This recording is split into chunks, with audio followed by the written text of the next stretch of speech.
Today I'm going to run you through my process of making resin visors. If you're in need of a visor and you have a resin printer, this might be an option that you decide to explore. It's pretty simple, so let's get started. Several years ago I hit this print with some clear coat and I noticed that there is some form of transparency, and it led me to think that I could use this for lenses or a visor of some sort instead of having to vacuum form it. Shortly thereafter, this gentleman confirmed my theory and posted that his visor was made of resin. So I hit him up with his process and it was pretty in line with what I had brainstormed. And go give him a follow, he makes some awesome stuff as well. You're going to need a visor blank. This will be printed off in clear resin. Next you will need these grits of sandpaper. You can buy it at your local hardware store, Walmart, or online. All of this will be wet sanded, so you will need warm, soapy water. I start with 220 grit and work my way up from there. Just get you a little square off, fold it, and dunk it in the water. You're trying to work out all of the support lines, the divots, any deformities that you find on the visor. Keep a paper towel handy and wipe away all the dust as you go. Once you get done with sanding the entire surface area, hold it up to light. You can start seeing all the little deformities, all the lines, anything else that you'd need to sand. You're really just trying to get a good baseline for when you start moving up in grits. Once you get that, go up to 400 and you're going to do the same thing, but you're going to start working into these little details here and getting the fine lines, the fine details trimmed away. As you can see, there's still a little bit I need to work out in there. I'm just kind of working around the visor and trying to get all of them smoothed out. It's a very long, lengthy process and it's very tiring on your hands, and it requires a lot of hand sanding, but it will be worth it in the end. Again, I'm wiping away all the dust. You can start seeing a little bit of transparency here. Once you achieve that transparency, move up to 800 grit. You'll really need to start working out those lines if you haven't already before moving on to 1000 grit.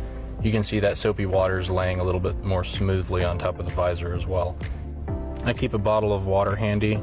It doesn't exactly replicate the clear coat, but it will mimic it slightly to show you the transparency that you're achieving. See, it's a little more clear here than when it was at the 400. Moving up to 1000 grit, this is the polishing phase. You will be smoothing out the visor and really going for the transparency here. Now at 2000 grit, you should have all the lines, divots, and deformities out of the visor. This is polishing, and once you're done polishing it up, take it outside. Make sure to bring that bottle of water with you, soak it down, and this will show you kind of what the clear coat will look like. As you can see, I have a couple little scratches and divots in this, so I'm going to go back, grit, and kind of work those out again. You can work up and down your sandpapers. I would stick between 800 and 2000 at this phase. Any further down and you're just going to add more scratches to the visor than you already have. As you can see, it's nice and polished. Now we're going to move up to 3000 grit, and this is the last grit that I will be using on this visor. You can go further up in grit if you'd like. I haven't noticed too much of a difference in doing so, so I just stop at 3000. Once I'm done sanding, I put it under running water. This will kind of show you what your transparency is going to look like. It gets all the dust out of the pores and out of the crevices. I ordered this can of 2K clear coat off Amazon.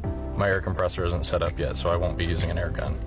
Also, make sure to wear a well-sealed respirator while using this stuff. It's not fun getting clear coat poisoning. 2K clear coat is a 2-part mix. And the way to do that with these cans is to pop this little red button off the top, place it on that little tab, and you're going to flip the can back right side up and pop it down on top of the tab. This will mix your clear coat up, and it's good for about 48 hours. Make sure to remove any dusty clothing that you might have been wearing during the sanding process. You'll also need rubber gloves to avoid any oils on the visor.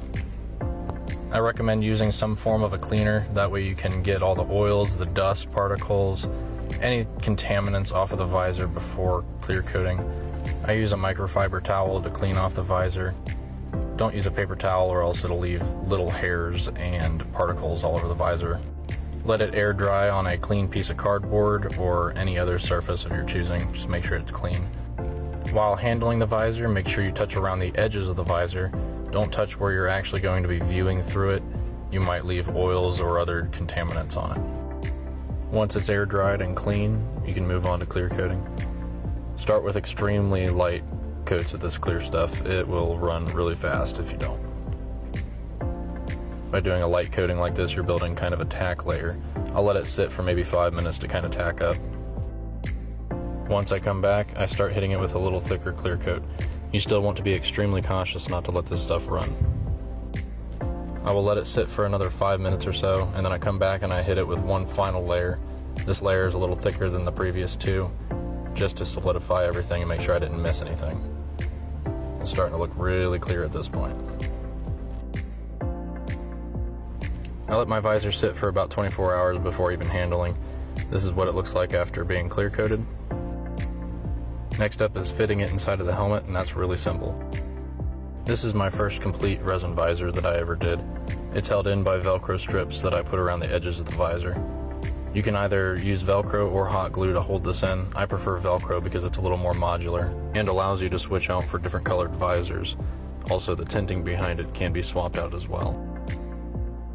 The tinting is just window tint on top of acrylic sheet with a little bit of Velcro to attach it into the Velcro sections. This is a really simple process overall, and I'm really excited to see what you guys come up with. Thanks for watching.